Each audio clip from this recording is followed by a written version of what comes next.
ഈശോമിശിഹായ്ക്ക് സ്തുതിയായിരിക്കട്ടെ. നമ്മുടെ ആലപ്പുഴ രൂപതയിലെ വിവിധ ഇടവകളില് പ്ലസ് ടു പഠിക്കുന്ന എൻ്റെ എല്ലാ വിദ്യാർത്ഥി സുഹൃത്തുക്കളെയും വളരെ സന്തോഷത്തോടെ ഈ മതബോധന ക്ലാസ്സിലേക്ക് ഞാൻ എല്ലാവർക്കും സ്വാഗതം ആശംസിക്കുന്നു. നമ്മളിപ്പോൾ കഴിഞ്ഞ 2 ആഴ്ചകളായി കണ്ടുകൊണ്ടിരിക്കുകയാണ്. ഇത് 3ാമത്തെ ഞായറാഴ്ചയാണ്. നമ്മുടെ പ്ലസ് ടുവിലെ ടെക്സ്റ്റ് ബുക്കിലെ 6ാം അധ്യായം ക്രൈസ്തവ കലാ ദർശനം എന്ന പാഠഭാഗത്തിലെ 3ാമത്തെ മൊഡ്യൂളാണ് നമ്മൾ ഇന്ന് പരസ്പരം ചർച്ച ചെയ്യാൻ പോകുന്നത്. കഴിഞ്ഞ 2 മൊഡ്യൂളിൽ പഠിച്ച കാര്യം പെട്ടെന്ന് ഒന്ന് നിങ്ങളുടെയൊക്കെ ഓർമ്മയിലേക്ക് കൊണ്ടുവരാൻ ഞാൻ ശ്രമിക്കുകയാണ്. ക്രൈസ്തവ കലാദർശനം തലക്കെട്ട് തന്നെ പറഞ്ഞു തരുന്നത് കലകളെ കുറിച്ചാണ്. കല എന്താണെന്നും കലയുടെ ലക്ഷ്യം എന്താണെന്നും കലയെക്കുറിച്ചൊക്കെ പല ചിന്തകന്മാര് പറയുന്ന കാര്യങ്ങളൊക്കെ നമ്മൾ കേട്ടു. ക്രൈസ്തവ സഭ എങ്ങനെയാണ് കലയെ നോക്കിക്കാണുന്നത്, പിന്നെ കലയുടെ പൊരുളുകളെ കുറിച്ചൊക്കെ നമ്മൾ ചർച്ച ചെയ്യുകയുണ്ടായി.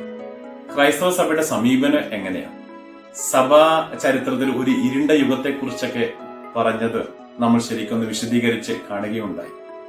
പിന്നെ സാഹിത്യത്തെക്കുറിച്ച്, സാഹിത്യേതര കലകളെക്കുറിച്ച്, ഭാരതീയ കാവ്യ മീമാംസ അതിൽ നമ്മൾ ചർച്ച ചെയ്തു. നല്ല കഥാപാത്രം നമ്മൾ കണ്ടു. ഒരിക്കലും മറക്കാത്ത വാൽമീകി, അതുപോലെ വ്യാസൻ. പിന്നീട് കത്തോലിക്ക സഭയുടെ ദേവാലയ നിർമ്മാണ രീതികൾ, പ്രതിമാ നിർമ്മാണ രീതികള്, പിന്നെ കാറ്റക്കൂമ്പുകള്, ഇത്രയും കാര്യങ്ങളാണ് നമ്മൾ കഴിഞ്ഞ 2 മോഡ്യൂളുകളിൽ പരസ്പരം മനസ്സിലാക്കാനും പഠിക്കാനും നമ്മൾ ശ്രമിച്ചത്. അപ്പൊ ഇന്ന് ഇത് 3ാമത്തെ മൊഡ്യൂളാണ്. ഈ 3ാമത്തെ മൊഡ്യൂളിലേക്ക് എല്ലാവരും വളരെ സന്തോഷത്തോടെ എല്ലാവരും ആക്റ്റീവായിട്ട് ഈ വീഡിയോ കാണുക. ഒരിക്കൽ കൂടി നിങ്ങളെ ഞാൻ സ്വാഗതം ചെയ്യുകയാണ്. ഇന്ന് നിങ്ങൾക്ക് വേണ്ടി ക്ലാസ് എടുക്കുന്നത് ഞാനാണ്. എന്റെ പേര് നിങ്ങൾക്കറിയാം, ഫാദർ റൺസൺ പൊള്ളയും. 3ാമത്തെ മൊഡ്യൂള് നമ്മള് വളരെ വിശദമായിട്ട് നോക്കിക്കാണാൻ പോകുന്നത് ഏറെ സുപരിചിതമായ കാര്യങ്ങളാണ്. മിഷണറിമാര് നമ്മുടെ സമുദായത്തിനും അതുപോലെ കത്തോലിക്ക സഭ മുഴുവനും അതുപോലെ മറ്റ് നാനാജാതി മതസ്ഥരെ ഒത്തിരി സ്വാധീനിച്ച നല്ല കലകളെ കുറിച്ചാണ് നമ്മൾ പഠിക്കാൻ പോകുന്നത്. കർമ്മലീത്ത മിഷണറിമാർ ഈ ഗദ്യത്തിലും ഭാഷയിലും ഒക്കെ ഒത്തിരി സംഭാവനകൾ നൽകിയ കാര്യങ്ങൾ നമ്മൾ ചർച്ച ചെയ്യും. പിന്നീട് മാർഗം കളി, പരിചുമുട്ടുകളി, പുത്തൻപാല, ചവിട്ടുനാടകം, ഏറ്റവും അവസാനം നമ്മൾ കാണുന്നത് ക്രൈസ്തവ സഭ എങ്ങനെയാണ് ഇതിനൊക്കെ പ്രോത്സാഹിപ്പിക്കുന്നത്. അപ്പൊ ഇത്രയും കാര്യങ്ങളാണ് നമ്മൾ ഈ ഒരു 3ാമത്തെ മൊഡ്യൂളില് നമ്മൾ പഠിക്കാൻ പോകുന്നത്. അപ്പൊ എല്ലാവരും വളരെ ശ്രദ്ധയോടെ ഈ വീഡിയോ കാണുക. നിങ്ങളുടെ കയ്യിൽ നമ്മുടെ ടെക്സ്റ്റ് ബുക്ക് തുറന്നു പിടിക്കാൻ എല്ലാവരും ശ്രദ്ധിക്കുക. നമ്മുടെ ടെക്സ്റ്റ് ബുക്ക് നിങ്ങളുടെ കയ്യിലുണ്ടെന്ന് ഞാൻ ഉറപ്പുവരുത്തുകയാണ്. അതോടൊപ്പം തന്നെ കഴിഞ്ഞ 2 മൊഡ്യൂൾ ക്ലാസ് എടുത്തപ്പോഴും ഞാൻ ചില ചോദ്യങ്ങൾ തന്നിരുന്നു. അതിന് ഉത്തരങ്ങൾ കണ്ടെത്താൻ ഞാൻ പറഞ്ഞിരുന്നു. അത് നിങ്ങൾ എഴുതി നിങ്ങളുടെ അതാത് ഇടവകളിലെ കാറ്റഗിസം ടീച്ചേഴ്സിനെ നോക്കി കാണിച്ചു കൊടുക്കണം. വാട്സപ്പിലൂടെ ഫോട്ടോ എടുത്ത് നിങ്ങൾ അയച്ചു കൊടുക്കണം. അപ്പൊ നമുക്ക് ഈ 3ാമത്തെ മൊഡ്യൂളിലെ ഈ പാഠഭാഗത്തിലെ ഏറ്റവും അവസാനത്തെ ക്ലാസ് ആണ്. ഈ ക്ലാസ്സിലേക്ക് ഒരിക്കൽ കൂടി ഞാൻ സ്വാഗതം ചെയ്യുക. മിഷണറിമാരുടെ സംഭാവന. കേരളത്തിലെ ഭാഷാ സാഹിത്യ വ്യാകരണങ്ങളിലെ വിദേശ മിഷണറിമാർ നൽകിയ അത്യുദാരമായ സംഭാവനകൾ ആർക്ക് വിസ്മരിക്കാനാവും? 16, 17, 18 നൂറ്റാണ്ടുകളിൽ കർമ്മലീത്ത മിഷണറിമാർ കേരളത്തിന്റെ മത സാംസ്കാരിക മേഖലകളിൽ സമ്മാനിച്ച സംഭാവനകൾ ഒത്തിരിയാണ്. പള്ളിയോടനുബന്ധിച്ച് പള്ളിക്കൂടം കെട്ടുന്ന സമ്പ്രദായം കത്തോലിക്ക സഭ ഈ ലോകത്തിന് നൽകിയ ഏറ്റവും വലിയ ഒരു വിപ്ലവകരമായ വലിയ മാറ്റമാണ്. അറിവിലൂടെ മനുഷ്യരെ ഉദ്ധരിക്കുക, നല്ലൊരു സംസ്കാരം മനുഷ്യരുടെ ജീവിതത്തിൽ കെട്ടിപ്പടുത്തുയർത്തുക. അടുത്തായിട്ട് നമ്മൾ കാണുന്നത് ഗദ്യാതീത വ്യാകരണത്തെ കുറിച്ചാണ്. ഭാഷ വളരുന്നത് അതിൽ വ്യാകരണം വരുമ്പോൾ. ഭാഷയുടെ ശാസ്ത്രമാണ് വ്യാകരണം. മലയാള ഗദ്യത്തിന് പ്രഥമ വ്യാകരണ ഗ്രന്ഥം എഴുതിയത് ഡോക്ടർ ആഞ്ചലോ ഫ്രാൻസിസ് ഓസിഡിയാണ്. വരാപ്പുഴ വികാരിയത്തിലെ പ്രഥമ മെത്രാനാണ് ഡോക്ടർ ആഞ്ചലോ ഫ്രാൻസിസ്. അദ്ദേഹം തന്നെയാണ് മലയാളത്തിലെ ആദ്യ ശബ്ദകോശത്തിന്റെയും കർത്താവ്. തുടർന്ന് bishop John the Baptist, father Steven of Saint Peter and Paul, father Geminiani of Saint Octavia എന്നീ കർമ്മലീത്തരും ഗദ്യത്തിന് വ്യാകരണങ്ങൾ എഴുതുകയുണ്ടായി. ഏറ്റവും പ്രധാനപ്പെട്ട ഓർത്തിരിക്കുന്ന മറ്റൊരു പേര് നമ്മുടെ രൂപതയെ സംബന്ധിച്ച് ഏറെ പ്രധാനപ്പെട്ട ഒരു പേരാണ്. ഈശോ സഭ അംഗമായ അർണോസ് പാതിരിയും സംസ്കൃത വ്യാകരണം എഴുതിയ പണ്ഡിത വൈദികനാണ്. അർണോസ് പാതിരിയുടെ ഏറെ വിഖ്യാതമായ കീർത്തന കൃതിയാണ് പുത്തൻ പാന. അത് സന്ധ്യകളിൽ, പ്രത്യേകിച്ച് വലിയ നോമ്പുകാലത്ത് ക്രിസ്ത്യൻ ഭവനങ്ങളിൽ പരക്കെ പാരായണം ചെയ്യപ്പെടുകയുണ്ടായി. നമ്മുടെ ആലപ്പുഴ രൂപതയിൽ സുവിശേഷ ഭവൻ കലോത്സവം നടത്തിയപ്പോഴൊക്കെ ഏറ്റവും പ്രധാനപ്പെട്ട ഐറ്റം പുത്തൻ പാനയാണ്. അത് നമ്മുടെ ഇടവകളിൽ എല്ലാ കുട്ടികളും തന്നെ നന്നായിട്ട് താല്പര്യത്തോടെ ചെയ്യുന്ന ഒരു കീർത്തനമാണ്. നമ്മുടെ ഇടവകളിലും നോൻപുകാലത്ത് നമ്മളെല്ലാവരും പാടുന്ന ഒരു പാട്ട്, അത് കേട്ടിരിക്കാനും അതിൽ ലയിച്ചിരിക്കാനൊക്കെ ഒത്തിരി നമ്മൾ താല്പര്യം കാണും. അപ്പൊ ഇതിനോടൊക്കെ പ്രത്യേകം നന്ദി പറയേണ്ടത് അർണോസ് പാതിരിയോടാണ്. ഗദ്യത്തിലും പദ്യത്തിലും നിരവധി ഗ്രന്ഥങ്ങൾ എഴുതിയ മറ്റൊരു കർമ്മലീത്ത വൈദികനാണ് പൗലിനോസ് പാതിരി. അടുത്താണ് നമുക്ക് നോക്കിക്കാണാം മാർഗംകളി. മാർഗംകളി നമ്മുടെ ഇടവകയിൽ മിക്ക പെൺകുട്ടികളും കളിക്കുന്ന ഒരു ഡാൻസാണ് മാർഗംകളി. ചിലപ്പോഴൊക്കെ മാർഗംകളി സിനിമയിലൊക്കെ നമ്മൾ കാണാറുണ്ട്. ഒരു മാർഗമില്ലാത്തപ്പോൾ കളിക്കുന്ന ഒരു ഡാൻസിനെ വിളിക്കുന്ന പേർ മാർഗംകളി എന്നൊക്കെ നമ്മൾ പരസ്പരം തമാശക്കൊക്കെ പറയാറുണ്ട്. എങ്കിലും മാർഗംകളി അത് ശരിക്കും പറഞ്ഞ തനതായ ഒരു കത്തോലിക്ക സഭയുടെ ഒരു കലാരൂപം തന്നെയാണ്. ക്രൈസ്തവ ദൃശ്യ കലാരൂപങ്ങളിലെ വിസ്തൃതങ്ങളത്രേ മാർഗംകളിയും ചവിട്ട് നാടകവും. മാർത്തോമയുടെ ഭാരത പ്രേക്ഷിത തത്വമാണ് മാർഗംകളിയുടെ ഇതിവൃത്തം. സുറിയാനി സംഗീതവും കർണാട്ടിക് സംഗീതവും സമ്മിക്കയായി ഇതിന്റെ ആലാപന വിധികളിൽ സമന്വയിപ്പിച്ചിരിക്കുന്നു. മുണ്ടും ചട്ടയും മേക്കാമോതിരവും അണിഞ്ഞ സ്ത്രീകൾ നിയതമായ താളത്തിൽ നടത്തുന്ന വട്ടത്തിലുള്ള ചുവടുവയ്പ്പുകളാണ് ഈ ഡാൻസിലുള്ളത്. മധ്യ കേരളത്തിലെ ജ്ഞാനായ ക്രൈസ്തവർക്കിടയിലാണ് കല്യാണത്തലേന്ന് മാർഗംകളി അരങ്ങേറിയിരുന്നത്. മാർഗം കളിക്കാരിൽ ഒരാൾ മുഖ്യ ഗായികയായി ചെറിയ ഇലത്താളവുമായി അരങ്ങിന്റെ ഒരരികിൽ നിലയുറപ്പിക്കുന്നു. ഗായികയുടെ അവതാര ഗീതികളും വായ്ത്തരികളും അനുസരിച്ചാണ് നർത്തകരുടെ ചുവടുവയ്പ്. ആദ്യകാലങ്ങളിലെ പുരുഷന്മാർ മാത്രമായും മാർഗംകളി അവതരിപ്പിച്ചിരുന്നു. 1984 മുതൽ സംസ്ഥാന യുവജന ഉത്സവത്തിലെ ഒരു മത്സര ഇനമാണ് നമ്മുടെ ഈ മാർഗംകളി.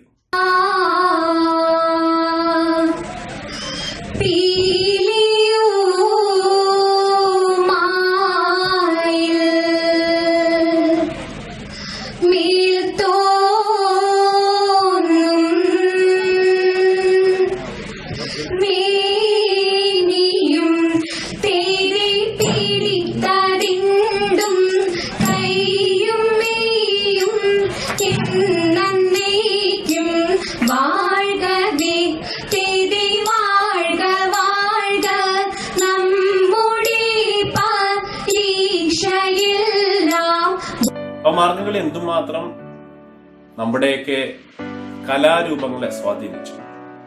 അപ്പോൾ ക്രൈസ്തവ കലാരൂപം എന്ന് പറയുമ്പോൾ ക്രിസ്തുവിനെ മഹത്വപ്പെടുത്തുന്ന ഒരു കലാരൂപം. അടുത്തായിട്ട് ചവിട്ട് നാടകം. കേരളത്തിന്റെ തീരപ്രദേശങ്ങളിലെ ലത്തീൻ ക്രൈസ്തവർക്കിടയിൽ വേരാഴ്ത്തി നിന്ന ഒരു അവതരണ കലാരൂപമാണ് ചവിട്ട് നാടകം. ചവിട്ട് നാടകത്തിന്റെ സാഹിത്യ രൂപമാണ് ചുവടി എന്നറിയപ്പെടുന്നത്. കേരളത്തിലെ കൂത്ത്, കൂടിയാട്ടം, കഥകളി എന്നിവയും പാശ്ചാത്യ രംഗകലയായ ഓപ്പറയും ഒരുമിച്ച് കൂടിയതാണ് ചവിട്ട് നാടകം. കഥാപാത്രങ്ങൾ പാട്ടുപാടി താണ്ഡവ പ്രധാനമായ ചുവടുകൾ വെച്ച് ആടിക്കളിക്കുന്നതാണ് ഇതിന്റെ ശൈലി. രംഗവീതി ഇളക്കിമറിക്കാൻ പോരുന്ന ഉജ്ജ്വലമായ ചവിട്ടുകൾ ഇതിന്റെ രീതിയാണ്. വീരരസ പ്രധാനമായ കഥാപാത്രങ്ങളാണ് മിക്കവാറും ചവിട്ട് നാടകങ്ങളിൽ ഉള്ളത്. ചെല്ലാനം VS ആൻഡ്രൂസ് ഈ രംഗത്തെ അതികായനാണ്. കണ്ടം ചെപ്പിക്കുന്ന വേഷവിധാനങ്ങളും രംഗസാമഗ്രികളും വേണമെന്നതിനാൽ ചവിട്ട് നാടകത്തിന് അവതരണം ചെലവേറിയതായിരിക്കും. യുദ്ധങ്ങളും മറ്റും രംഗത്ത് അവതരിപ്പിക്കുന്നതിനാൽ ആയുധാഭ്യാസവും കളരിപഠനവും മെയ്വഴക്കവും നിർബന്ധമാണ് കലാകാരന്മാർക്ക്. വേദതത്വ പ്രചാരമാണ് ഇതിന്റെ മുഖ്യ ലക്ഷ്യം. ചവിട്ട് നാടകവും ഒരു ക്രിസ്ത്യൻ കലാരൂപം. അതിലെ കലാകാരന്മാര് എല്ലാവരോടും സംവദിക്കാൻ ശ്രമിക്കുന്നത് ക്രിസ്തുവിന്റെ നല്ല സന്ദേശങ്ങൾ തന്നെ. റോമ സാമ്രാജ്യത്തിന്റെ ദേശം വാഴും ദാദിയാന എംബ്രദോർ തന്റെ മന്ത്രി നമത്യാലിനോടും സേവകരോടും പടയിൽ ചേരുവാനുള്ള വിളംബരം ചെയ്യുവാൻ കൽപ്പിക്കുന്നു. വിളംബരം കേട്ട വർഗീസ് ദാദിയാന എംബ്രോദറുടെ കൊട്ടാരം ലക്ഷ്യമാക്കി യാത്രയാവും.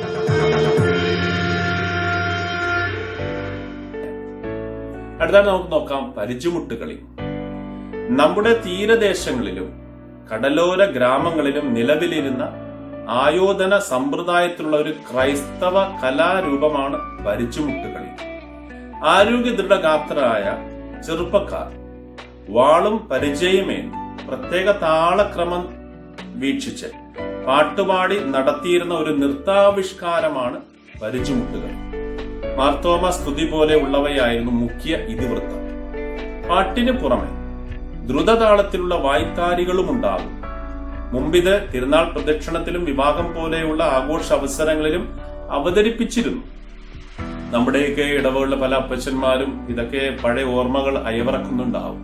നിങ്ങളുടെ അപ്പച്ചന്മാരോട് ചോദിച്ചു കഴിഞ്ഞാൽ ഒരുപക്ഷെ നിങ്ങളുടെ കൂട്ടത്തിലെ കുട്ടികളൊക്കെ ചെറുപ്പത്തിൽ ഈ പരിചമുട്ട് കളിച്ച ശീലം അല്ലെങ്കിൽ അനുഭവം നിങ്ങൾക്കും ഉണ്ടാവും. പരിചമുട്ട് കളി നമ്മുടെയൊക്കെ ഒരു തനതായ സ്വന്തമായ ഒരു കലാരൂപമാണ്. നീട്ടിമടക്കി കുത്തിയ മുണ്ടും ചുവന്ന തുണി കൊണ്ടുള്ള തലക്കെട്ട് പരിചമുട്ട് കലാകാരന്മാർ അണിഞ്ഞിരുന്നു. കളരിപ്പയറ്റിന്റെ ശൈലിയിലുള്ള ആയോധന രൂപം പ്രകടം. രാഗം ചൊല്ലൽ, രാഗവന്ദനം, ചുവടുകൾ, വെട്ട് തുടങ്ങിയവക്ക് നേതൃത്വം വഹിക്കുന്നത് കളിക്കാരുടെ മധ്യത്തിൽ നിൽക്കുന്ന കളിയാശാനാണ്. സാധാരണക്കാരന്റെ ശൈലിയിൽ കഥ പാടിയും നൃത്തമാടിയും ഇവിടെ നടത്തുന്നത് വേദപ്രഘോഷണം തന്നെ.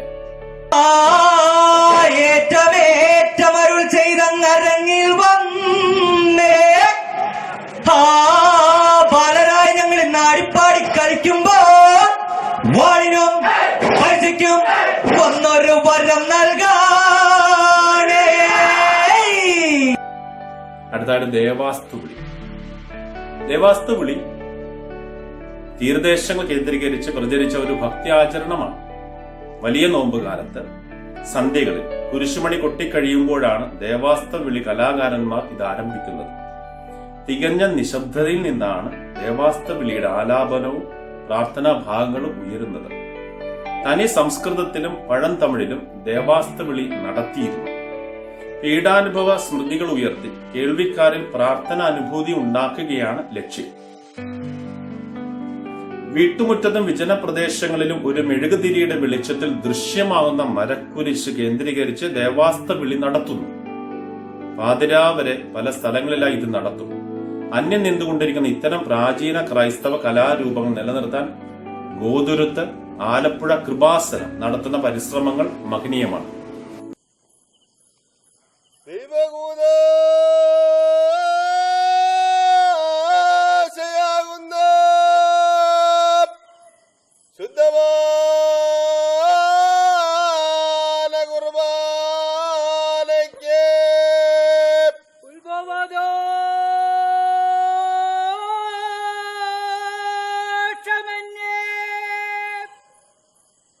ജനിക്കപ്പെട്ട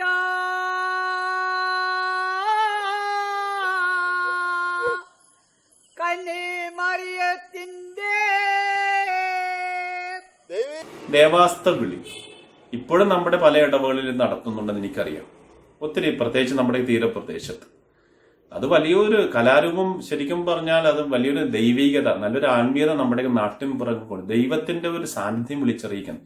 നമ്മുടെ നാട്ടിലൊക്കെ ഉണ്ടാകുന്ന പൈശാചിക ബന്ധനങ്ങളെ ദൂരെ അകറ്റുന്ന ഒരു കലാരൂപം തന്നെയാണ് ഈ ദേവാസ്തവിളി. ദേവാസ്തവിളി ശരിക്കും പറഞ്ഞാൽ ഈ ക്രൈസ്തവന്റെ നല്ല സന്ദേശങ്ങൾ എല്ലാവരിലേക്ക് എത്തിക്കുക, വേദപ്രചാരണം തന്നെ.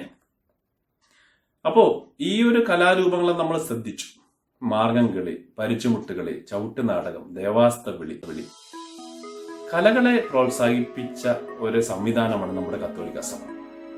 സഭാധാരികളായ മാർപ്പാപ്പമാർ കഴിവുറ്റ കലാകാരന്മാരെ എന്നും പ്രോത്സാഹിപ്പിക്കുകയും വളർത്തുകയും അംഗീകരിച്ച് ആദരിക്കുകയും ചെയ്തിട്ടുണ്ട്. പാപ്പമാർ കലാകാരന്മാരുടെ സംരക്ഷകരായിരുന്നു എന്ന് ചരിത്രം നമ്മളെ പഠിപ്പിക്കുന്നുണ്ട്. അപ്പോൾ നമ്മുടെ ഈ ഒരു 6-ാം അധ്യായം ക്രൈസ്തവ കലാ ദർശനം, നമ്മൾ ഒത്തിരി കാര്യങ്ങൾ വായിക്കുക, ചർച്ച ചെയ്യുക, പഠിക്കുക. ക്രൈസ്തവ കലാദർശനത്തിന് ഉള്ളുറപ്പ് നൽകുന്നത് ശരിക്കും പറഞ്ഞ ഒരു ആധ്യാത്മികത തന്നെയാണ്. കല കലയ്ക്ക് വേണ്ടി മാത്രമല്ല, കല നല്ല ജീവിതത്തിന് വേണ്ടി എന്നതാണ് സഭയുടെ വീക്ഷണം. ദൈവദത്തമായ കലാവാസന പ്രകടിപ്പിക്കുന്ന ഒരാൾ ദൈവത്തോടുള്ള നന്ദി പ്രകാശനമായി അത് നിർവഹിക്കുന്നു. അഹന്തയല്ല, വിനയമായിരിക്കണം കലാകാരന്റെ ആഭരണം. അപ്പോൾ ഒരു കലയും കലയ്ക്ക് വേണ്ടി മാത്രം അനുവർത്തിക്കപ്പെടുന്ന ഒരു സംഭവമല്ല. കലയിലൂടെ നല്ല മൂല്യങ്ങൾ പറഞ്ഞു കൊടുക്കുക, വേദസത്യങ്ങള് മറ്റുള്ളവരെ പഠിപ്പിക്കുക. ശരിക്കും പറഞ്ഞാൽ കലാകാരന്റെ ഉള്ളിൽ ഒരു ദൈവികമായ ഒരു കയ്യൊപ്പുണ്ട് തീർച്ചയായും. കാരണം അവനൊരു ഡിസിപ്ലിൻ ഉണ്ടാവും, അവനൊരു എല്ലാത്തിനും ഒരു ഓർഡർ ഉണ്ടാവും, എല്ലാവരും ഒരു വിനയം ഉണ്ടാവും, എളിമയുണ്ടാവും. അങ്ങനെയുള്ളവർക്ക് കലകളെ പ്രോത്സാഹിപ്പിക്കാനും മറ്റുള്ള മുമ്പാകെ ശരിക്കും ഒരു സന്ദേശമായിട്ട് മാറാനൊക്കെ സാധിക്കുകയുള്ളൂ. അപ്പോൾ +2 പഠിക്കുന്ന എൻ്റെ പ്രിയപ്പെട്ട നല്ല കൂട്ടുകാർ, നിങ്ങളിലും ഉണ്ടാകും നല്ല പാട്ടുകാർ, നിങ്ങളിലും ഉണ്ടാകും നല്ല നൃത്തകര്, നിങ്ങളിലും ഉണ്ടാകും പല മത്സര ഇനങ്ങളിലും പങ്കെടുത്ത് 1ാം സ്ഥാനം 2ാം സ്ഥാനം സ്വന്തമാക്കിയവർ. ഇപ്പോഴും പലരും ഉണ്ട്, സംഗീതം പരിശീലിക്കുന്നവരുണ്ടാവും, പല ഇൻസ്ട്രുമെന്റ്സ് ഒക്കെ വായിക്കുന്നവരുണ്ടാവും. അപ്പോൾ ഞാൻ നിങ്ങളോട് ആവശ്യപ്പെടുന്നത് ഇതൊന്നും വിട്ടുകളയരുത്. എല്ലാവരും അതൊക്കെ ഇപ്പൊ പ്രസംഗം പറയുന്നവരുണ്ടാവും, പാട്ടുപാടുന്നവരുണ്ടാവും, പല രീതിയിൽ നാടകം കളിക്കുന്നവരുണ്ടാവും, ചവിട്ട് നാടകത്തിൽ കളിച്ച അനുഭവമുള്ളവരുണ്ടാവും. അപ്പോൾ നമ്മുടെ സോഷ്യൽ മീഡിയ തുറക്കുമ്പോൾ തന്നെ എല്ലാവരും നോക്കുന്നത് എന്താ? മനുഷ്യൻ സന്തോഷം എന്തെങ്കിലും കലകളുണ്ടോ, ഡാൻസ് ഉണ്ടോ, പാട്ടുണ്ടോ, എന്തെങ്കിലും ഇൻസ്ട്രുമെന്റ്സ് വായിക്കുന്നവരുണ്ടോ, എന്തെങ്കിലും വെറൈറ്റി ക്രിയേറ്റീവായിട്ട് നമ്മളൊക്കെ ചെയ്യണം. അപ്പോൾ മാറുന്ന കാലത്തിനനുസരിച്ച് നല്ല മൂല്യങ്ങള്, മാനുഷിക മൂല്യങ്ങള്, ദൈവികമായ സന്ദേശം നൽകുന്ന ഈ കലാരൂപങ്ങളെ നമ്മളൊരിക്കലും നമ്മുടെ ഒരു താല്പര്യമില്ലായ്മ കൊണ്ട് ഒരിക്കലും നശിപ്പിച്ച് കളയുക. അപ്പോൾ നമ്മുടെ ഇടവകളിലായാലും നമ്മുടെ വാർഷികങ്ങളൊക്കെ ചെയ്യുമ്പോഴൊക്കെ നിങ്ങളുടെ കലകളൊക്കെ എപ്പോഴും അത് പ്രോത്സാഹിപ്പിക്കുക. മത്സരങ്ങളിൽ പങ്കെടുക്കണം. മത്സരങ്ങളിലെ ജയപരാജയങ്ങളൊക്കെ ഉണ്ടാകും, അതിലൊന്നും നമ്മളൊന്നും നിരാശപ്പെടുന്നത്. എപ്പോഴും ജയിക്കണം നിർബന്ധവുമില്ല. ഏറ്റവും പ്രധാനപ്പെട്ടത് എന്താ? കലകൾ നിലനിൽക്കണം. ഇപ്പൊ സിനിമ നമ്മൾ കാണുന്നില്ല, സിനിമ വലിയൊരു കലാരൂപം. സിനിമയിൽ തന്നെ എല്ലാ കാലം ക്രോഡീകരിച്ചുകൊണ്ട് സിനിമ വലിയൊരു സംഭവമായിട്ട് നമ്മളെല്ലാം നോക്കിക്കാണുന്നത്. അപ്പോൾ നമ്മൾ പ്രത്യേകിച്ച് കത്തോലിക്കര് ലോകത്തെ മുഴുവനുമുള്ള എല്ലാ മനുഷ്യരെ സ്വാധീനിച്ചിട്ടുള്ളവരാണ്. നാടകത്തിന്റെ ഒക്കെ ചരിത്രം എടുത്ത് നോക്കുകയാണെങ്കിൽ ഇപ്പോഴും ഏറ്റവും കൂടുതൽ ഇപ്പോഴും വിഷയങ്ങളൊക്കെ ഉള്ളത് എവിടെയാണ്? ബൈബിളിലാണ്. ബൈബിളിലെ കഥാപാത്രങ്ങളെ എത്രയെല്ലാം വ്യാഖ്യാനിച്ചാൽ എത്രയെല്ലാം എഴുതിയാൽ ഇപ്പോഴും തീരുന്നില്ല. അപ്പോൾ നമുക്കൊരു കടമയുണ്ട്, നമ്മുടെ ഭാഗത്ത് നല്ല കലകൾ വളരട്ടെ, കലാകാരന്മാരെ പ്രോത്സാഹിപ്പിക്കുക. അങ്ങനെ നമ്മൾ ശരിക്കും പറഞ്ഞാൽ വലിയൊരു സുവിശേഷ പ്രഘോഷണം. എങ്ങനെയാണ് നമുക്ക് നല്ലൊരു സുവിശേഷം പ്രഘോഷിക്കാൻ സാധിക്കും? ഇപ്പോൾ പള്ളികൾ പ്രസംഗിക്കുന്നതും അല്ലെങ്കിൽ ഒരു കുർബാന അർപ്പിക്കുന്നതും, എന്നാൽ അതേസമയം ഈ പള്ളികളിൽ വരുന്ന നിങ്ങളൊക്കെ ദൈവത്തിന് പാട്ടുപാടി നോക്കിക്കേ. പാട്ടുപാടുന്നവൻ 2 പ്രാവശ്യം പ്രാർത്ഥിക്കുന്നതിന് തുല്യമാണ്. ഒരു കലാരൂപത്തിലെ കാര്യങ്ങളൊക്കെ അവതരിപ്പിച്ച് നോക്കിക്കേ. ഒരുപക്ഷെ നീണ്ടു നിൽക്കുന്ന ഒരു ധ്യാന പ്രസംഗത്തേക്കാൾ എത്രയോ നല്ലതായിരിക്കും അവൻ അവതരിപ്പിക്കുന്ന ദൈവത്തിന്റെ മൂല്യങ്ങൾ പകർന്ന ഒരു ചെറിയൊരു കലാരൂപം. അപ്പോൾ കലാകാരന്മാർ ശരിക്കും ദൈവത്തോട് അടുത്ത് നിൽക്കുന്നതാണ്. അതുകൊണ്ട് എൻ്റെ നല്ല സുഹൃത്തുക്കളെ, ഈ ഒരു പാഠഭാഗത്ത് നിങ്ങൾക്ക് ഒത്തിരി കാര്യം കിട്ടിയെന്ന് ഞാൻ മനസ്സിലാക്കി. കുറെ ചരിത്രം മനസ്സിലാക്കി, കുറെ ചിന്തകന്മാരെ നല്ല കാഴ്ചപ്പാട് നമ്മൾ കാണുകയായിരുന്നു.